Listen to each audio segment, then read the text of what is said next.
belə daşı tapanda çox sevindim. Düşünürəm ki, insanlar bu daşdan ət kəsmək, heyvanların dərisini soymaq, ağac yonmaq üçün istifadə edirlər. Çünki kənarları çox iti görünür.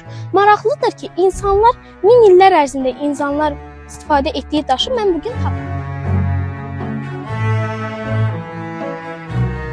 Bugün mənim ilk arxeoloji tapıntım ekskursiyasında iştirak etdim.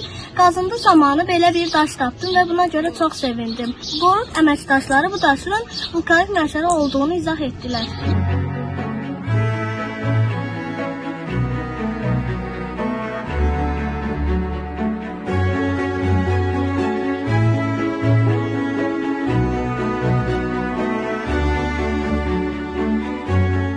Dəfə arxeoloji qazıntı etdik. Çaxmaq daşı tapdım və çox sevindim. Mənə dedilər ki, bu daşdan keçmişdəki insanlar çox istifadə ediblər. Mən bu ekskursiyayı çox sevdim və yenidən gəlmək istəyirəm.